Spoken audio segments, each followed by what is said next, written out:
আসসালামু আলাইকুম। আমি শেখ সোহেল।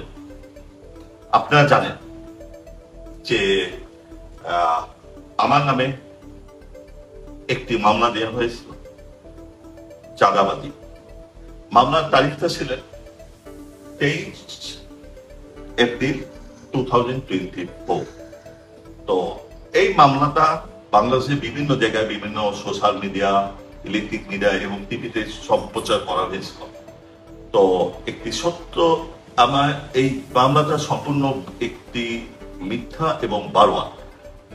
তার প্রমাণ হলো, এইটি হচ্ছে আমার বাংলাদেশ ন্যাশনাল পাসপোর্ট। এটা প্রথম পৃষ্ঠা, এটা সেকেন্ড পৃষ্ঠা, এইটা হচ্ছে আমি।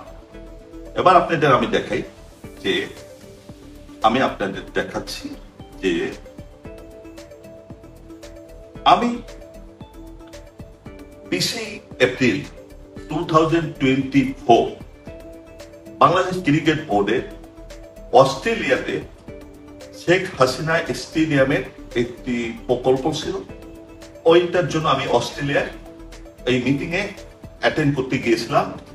ডিপার্চার মানে আমি ঢাকা থেকে গিয়েছিলাম 20 এপ্রিল, এবং আমি এখানে উল্লেখ আছে, আপনারা দেখেন, আমি 27 এপ্রিল বাংলাদেশ প্রবেশ করি।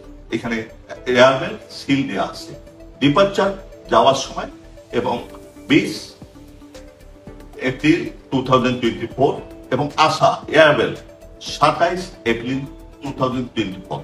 এটাই প্রমাণ করে যে আমি 20 তারিখ থেকে 27 তারিখ বাংলাদেশে ছিলাম না। এবং আমার পেজে আমি আমার যে এয়ারলাইন্স, সিঙ্গাপুর এয়ারলাইন্স, যেসব প্লেনে আমি ব্যবহার করেছি এবং হোটেল বুকিং সবগুলো কপি আপনাদের দিয়ে দেব, যে এটা সম্পূর্ণ একটা মিথ্যা এবং বারবার ভাবে আমার নামে একটা অভিযোগ করা হয়েছে। এটাই আপনারা বুঝতে পারেন, এটাই আপনারা জানতে পারবেন। তাহলে আমাদের নামে যা কিছু বলা হচ্ছে সবকিছুই মিথ্যা এবং একটা নাটক। ধন্যবাদ।